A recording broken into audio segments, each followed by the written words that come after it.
let's be honest. There's a lot to fix with this Indiana basketball team. You are Locked On Hoosiers, your daily podcast on the Indiana Hoosiers. Part of the Locked On Podcast Network, your team every day.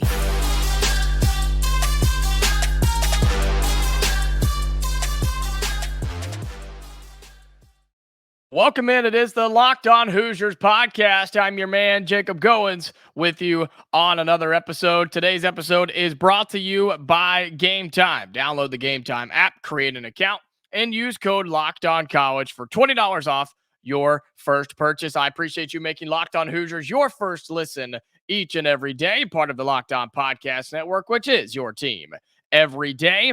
Indiana basketball defeats Army 72-64.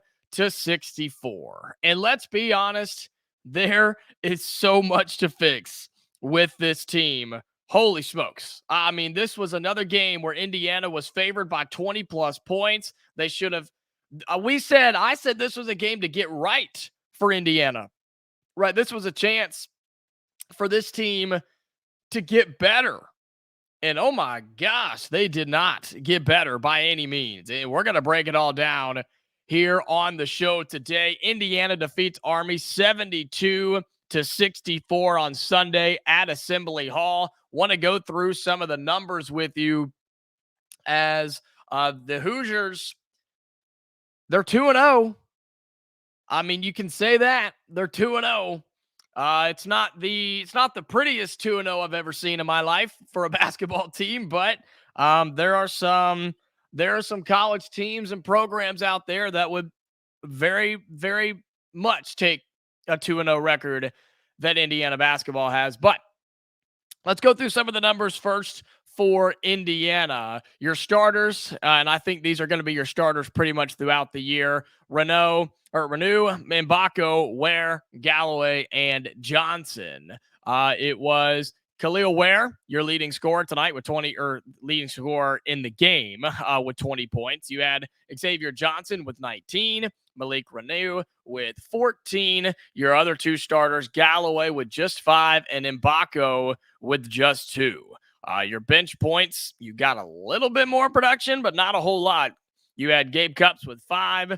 You had Banks with 3. You had Sparks with 2, and Walker with 2.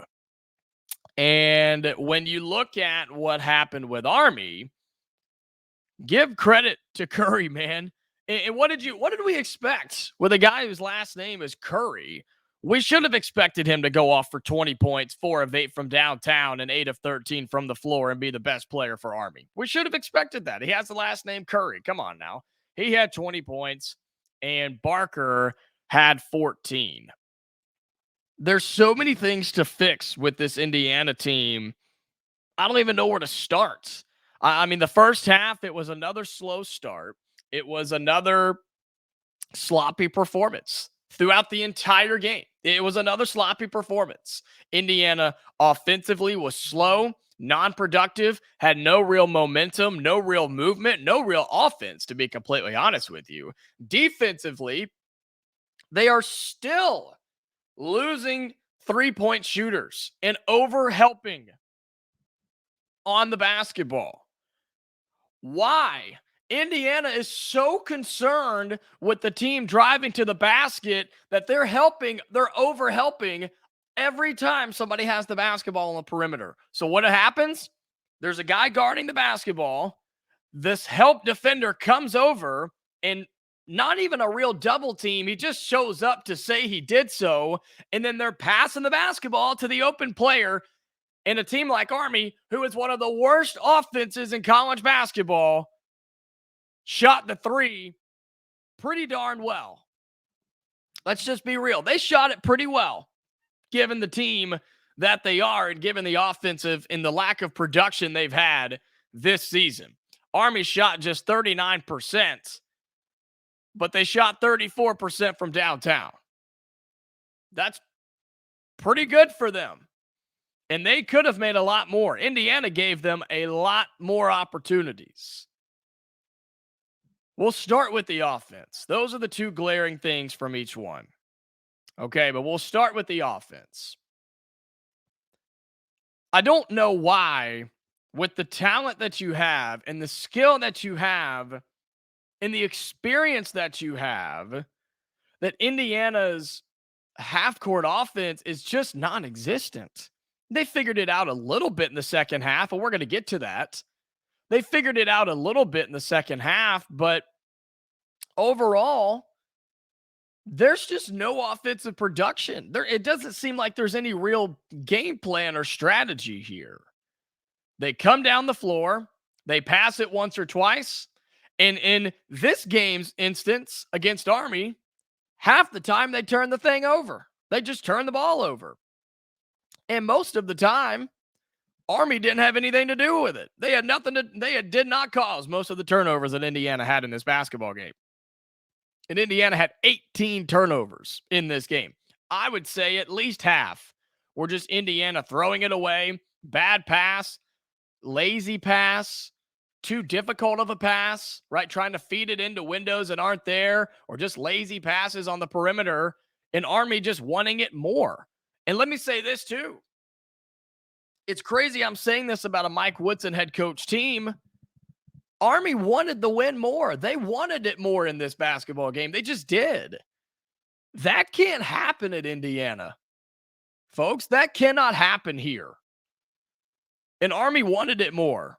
And Army played their butts off, and give them credit, man. That's an 0-2 team that came into Bloomington to Assembly Hall, one of the most historic basketball venues in the country, and came in and played until the final buzzer sounded. They hit a 3 at the end of the game.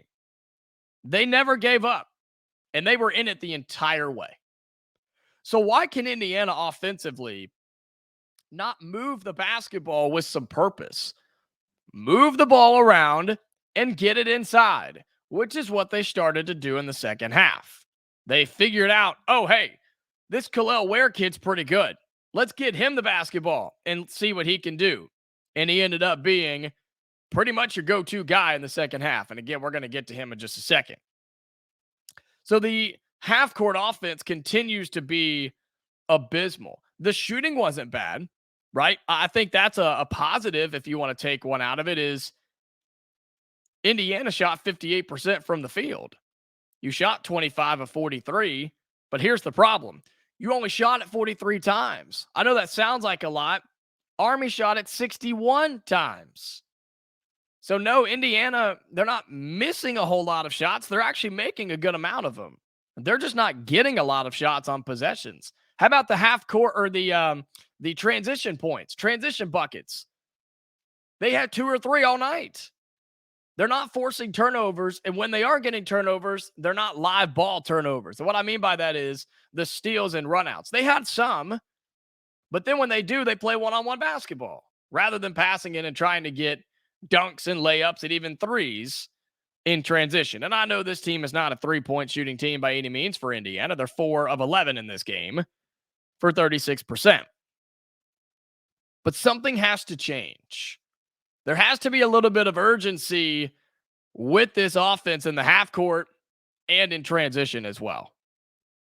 We'll talk about some of the defensive things and what Indiana did well offensively in the second half against Army coming up here in just a second.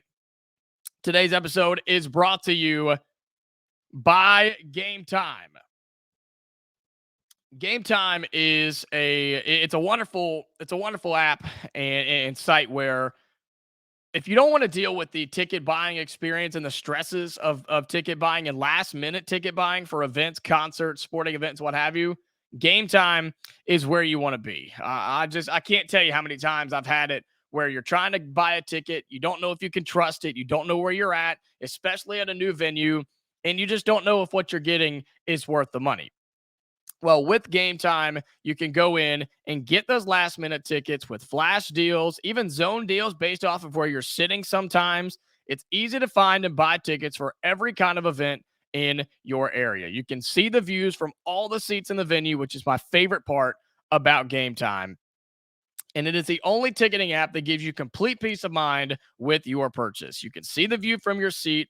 All-in prices show your total upfront, so you know what you're getting. and a great deal without hidden fees. You can buy tickets in seconds with literally just 2 taps. Take the guesswork out of buying tickets with Game Time. Download the Game Time app, create an account, and use code LOCKEDONCollege for $20 off your first purchase. Terms apply. Again, create an account and redeem code LOCKEDONCollege. That's LOCKEDONCOLLEGE for $20 off. Download Game Time today. Last minute tickets, lowest price guaranteed.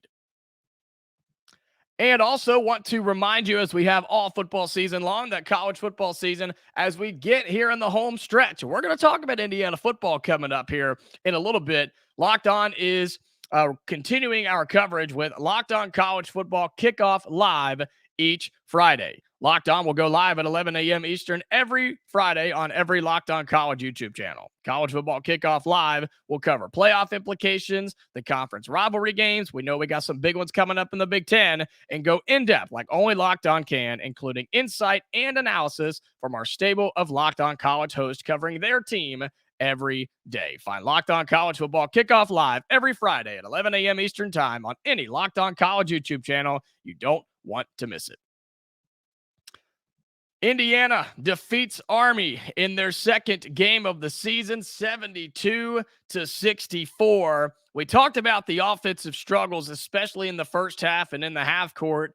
Seemed like they figured it out a little bit. I'm not going to say they fully figured it out, but they did a little bit with a guy named Kel'el Ware, who is going to be a really good player. And I think you could see from this game is probably going to be one of your go-to players for Indiana this season, because once Indiana figured out, hey, he's bigger and just better than everybody else in a game like this, we need to get him the basketball. And I'll be honest with you, I don't think they got it to him enough. I really don't. I think you could have gone to him every single time down the floor in the second half and it would have been fine. And Indiana did that for a while, but then all of a sudden they stopped. They stopped giving him the ball. Even when he had mismatches, even when he had guards on him, they just quit giving him the ball. Kel'el Ware was 9 for 11 from the floor, 2 of 3 from the free throw line, had 6 rebounds, an assist, a steal, and a block. But the guy had 20 points. He was balling down there in the paint. Nobody could hang with him in this basketball game. So why not go to him? In a game like this where you're in such a pinch, if you're Indiana, if you are just struggling, I mean struggling to score offensively, and you have a guy like Kel'el Ware who seemingly can't be stopped, why would you not go to him more? And between him and Xavier Johnson, who I know went down in the second half, seemed to be some cramping issues. He came back and finished the game, which is a huge sigh of relief for all Indiana basketball fans that he came back and is hopefully okay. Between those two guys and Malik Renew, who I think played a really solid game, where else do you go?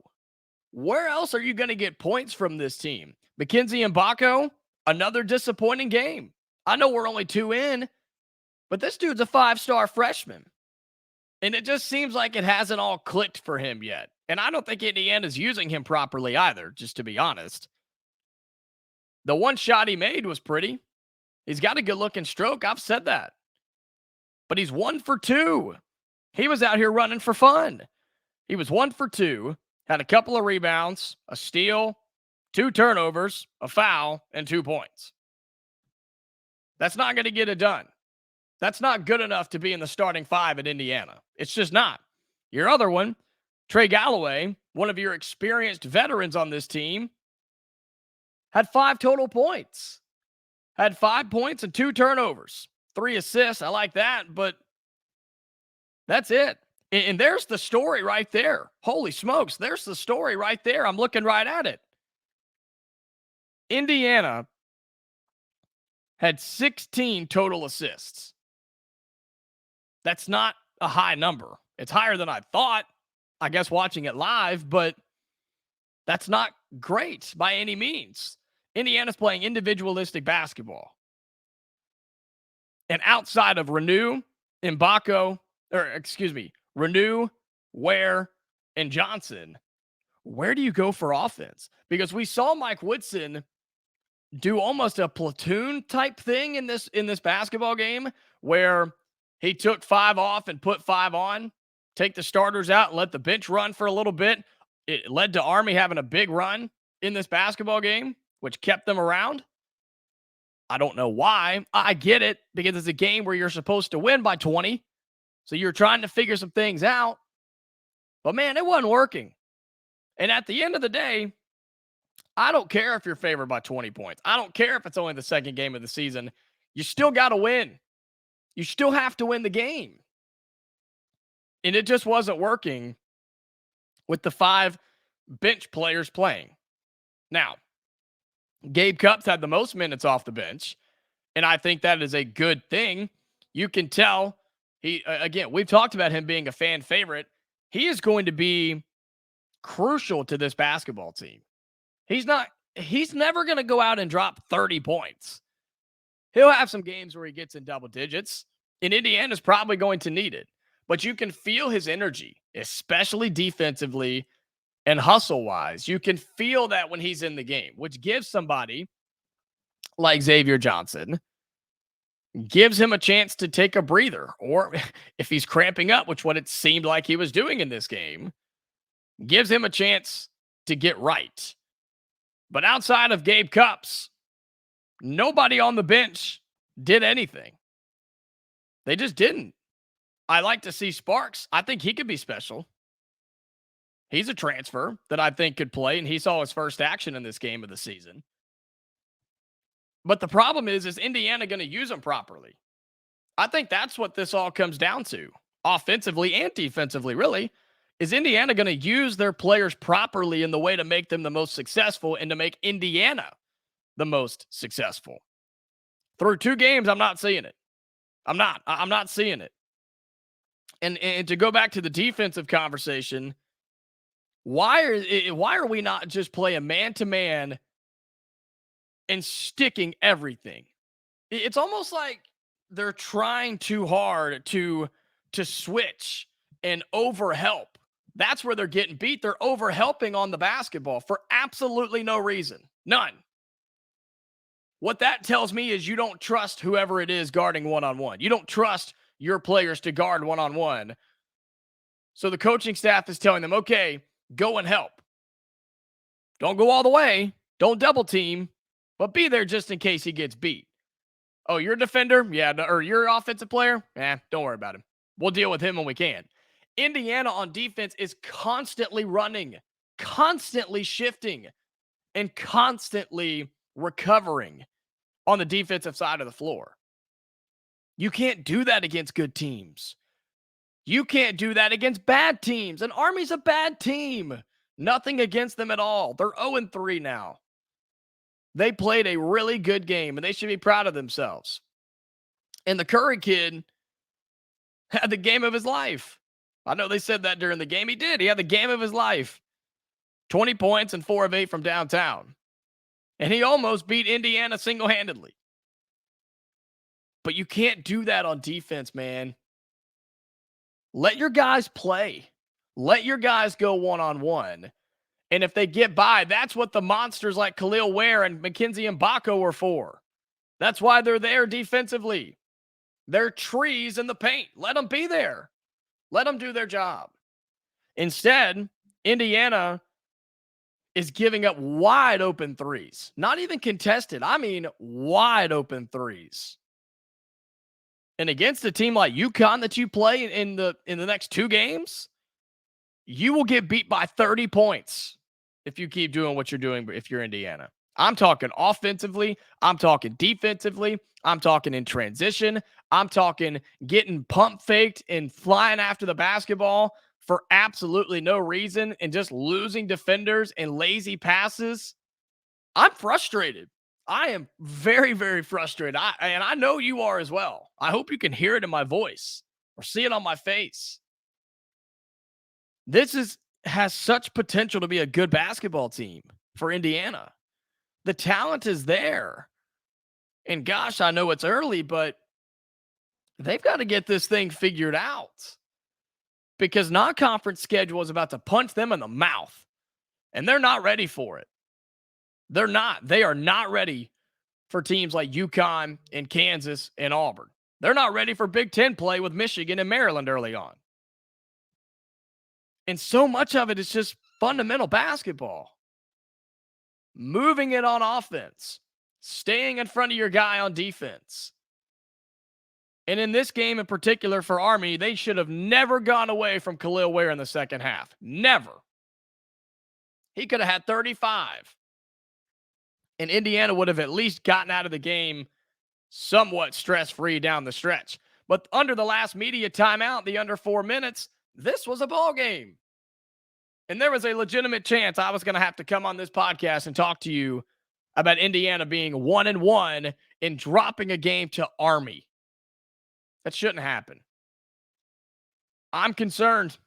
There's just a lot to fix. There's a lot to fix. And I don't know where to start. I think you got to start offensively. Defensively, you can afford to give up threes until you can't. And I know that's a bad way to say that, but most teams are never going to shoot better than 40% against you. And if they do, they just deserve to win. But Indiana's going to have to find a way to score, man. They're going to have to find a way to score. 72 points isn't going to get it done for this team, especially if you're giving up that many threes and giving up over 60 shots a game. That's just, it's not going to get it done. We'll talk and we'll talk about some more things in Indiana athletics as Indiana basketball has Wright State coming up, and then the big game against UConn, which head coach Mike Woodson said is the best team in college basketball. So that's what's coming up for Indiana basketball. We'll take a look around Indiana athletics. We'll talk about the women's team who took a tough loss over the weekend. Indiana soccer as they win the Big Ten championship, and Indiana football gets another win. Apologies. Indiana does not get another win in football. They tried. They absolutely tried. And I was hoping we were going to talk about a win, but then they had a heartbreaking loss. So that's all coming up here on Locked On Hoosiers in just a second. Today's episode is brought to you by our friends at Jace Medical.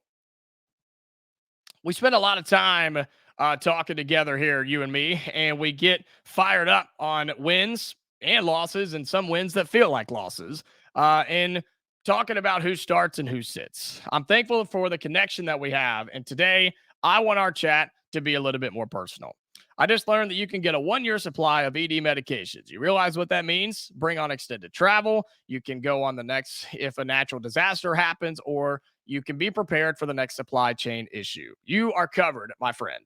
You don't have to worry about whether or not you can refill your generics with Cialis, Viagra, or Revatio prescriptions. And this is possible because of our friends at Jace Medical. Go online right now at jacemedical.com to receive your 12-month supply on your daily medication. Remember to use promo code LOCKEDON at checkout for a discount as well.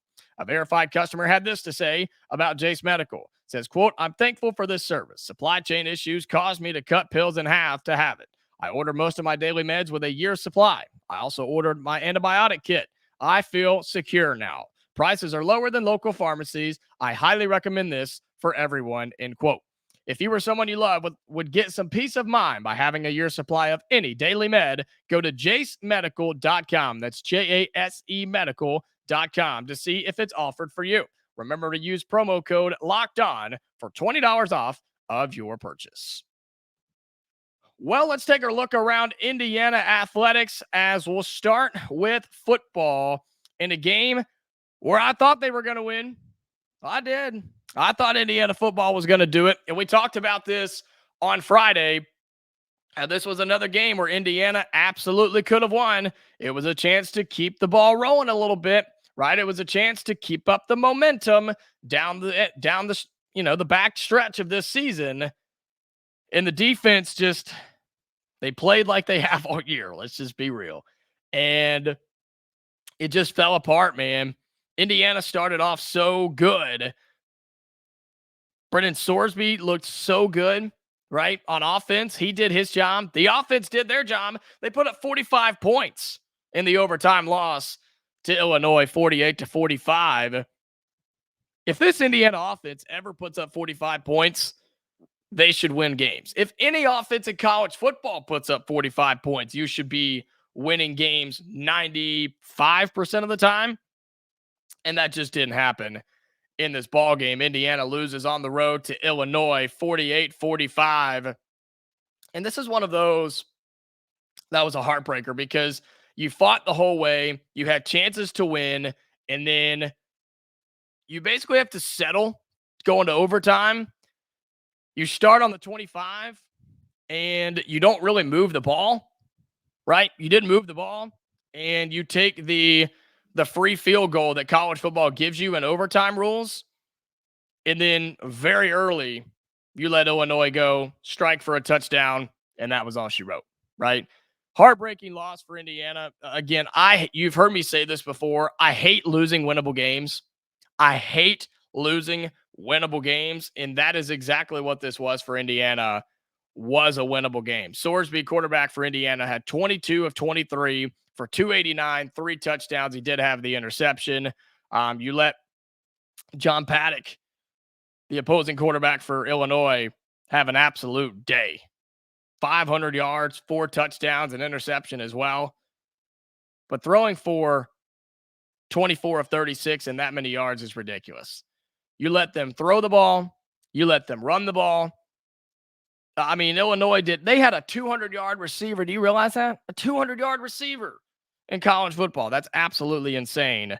I'm not going to harp on it too much. I know this has been a long season for Indiana football. They're 3-7 now, just 1-6 in conference play. But I really did feel that this was a game Indiana could have won, especially coming off the Wisconsin win. That's the biggest thing. You had the Wisconsin win in your back pockets. You had a chance to win this game. You're going up against Michigan State this Saturday, where you're going to be favored. If not, it's going to be close. And this really just took any wind out of the sails that Indiana had. It really did. So Indiana football, you got Michigan State this weekend. You've got Purdue to finish out the season, but disappointing is the word that I use for this football loss on the road at Illinois, 48-45 in overtime. You had your chances. You did. You had your chances, and the defense kind of went back to their roots, back to their old ways, and you give up 48 points. I know the last touchdown was in overtime, but you give up that many points, and you're asking for a loss. So hate to see it. I hope Indiana can bounce back. They got Michigan State, who is not a good football team, and we can talk about that as the week goes on.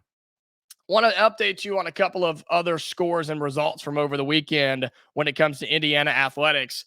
Soccer, who was the 1 seed in the Big Ten tournament, they wipe out Penn State, who was the 2 seed in the Big Ten tournament championship. They get a 1-0 victory, and Indiana gets to the NCAA tournament in the men's side. So congratulations to them. Soccer it's one of those sports that continues to grow, I think, and Indiana fans know that very well with this team, who have had a fantastic season. And what better way what more could you ask for in the conference final? The 1 seed Indiana and the 2 seed Penn State. And 1-0 is about the most soccer score that you can find. 2 really good defensive teams. It took a strike for Indiana to get the win, and now they're going to be going into postseason play, or I guess farther into postseason play, and I'm looking to make a run here. And so congratulations to Indiana soccer. I wanted to shout them out. And I know that Indiana women's basketball, they had a big game over the weekend. It was very hyped up. One of the many really good women's college basketball games over the weekend. And as the Lady Hoosiers, who were ranked number 9 in the country, took on Stanford, ranked number 15, this was a beatdown, folks. This was a rough game to watch. I'm not going to lie to you. 96-64, the final. Indiana falls to Stanford in the women's side. They had to travel out there, which is never easy. It's an early season road non-conference game, and it's not just any non-conference game. I mean, you're taking on a top 15 team in the country. Even if you're a top 10 team yourself, it's still tough to do. And so I really did expect Indiana to perform better in this game, but sometimes you just play bad, and sometimes you just get beat. And look, Indiana put up 64, which we know this offense is much better than that. But you got to highlight the defense, man. Giving up 96 points, right? I don't expect this to carry over. I don't expect this to be an issue. Here's a stat. You ready? This is from Hoosiers Now, the Sports Illustrated site for Indiana. Here's a stat that they had. They said the last time Indiana women's basketball lost by 10 plus points was 2 years ago at UConn, or against UConn in the NCAA tournament. All right. Indiana women's basketball, again, the last time they lost by 10 plus points was 2 seasons ago versus UConn in the NCAA tournament. So this is uncharted waters for them. They are going to be fine. They've got the offensive firepower. Lock it down on defense. You played a Stanford team that was just hot and good, and was kind of in a flow pretty much the whole time. I'm not worried about it. I think Indiana will bounce back. They'll be fine. They've got they have some more tough non-conference games coming up before they also get into Big Ten play as well. So wanted to shout out both of those. I know the women's team was a tough loss, and then men's soccer getting a big win over Penn State. So shout out to both of those. Indiana football falling short against Illinois. They're in overtime. And of course, Indiana men's basketball defeating Army. That's going to do it for today's episode of Locked On Hoosiers. I appreciate you making this your first listen each and every day, part of the Locked On Podcast Network, which is your team every single day. We'll have episodes all week long. We'll be previewing the Indiana Wright State game, starting to look ahead to that. Also with the big game against UConn. But hey, seeing how the first 2 games have gone for Indiana, we can't overlook Wright State, can we? No, we absolutely cannot. So looking forward to that. We'll have another episode up for you tomorrow. Be sure you like and subscribe on YouTube, anywhere you get your podcast. Be sure you like and subscribe there. Turn on the notifications so you know each and every time the episode goes live. We have a show right after each basketball game that goes up the next morning that will go live. You can catch the reaction for that as well. Follow the show on X now at Locked On Hoosiers. And until next time, stay safe, Hoosier fans, and I'll talk to you later.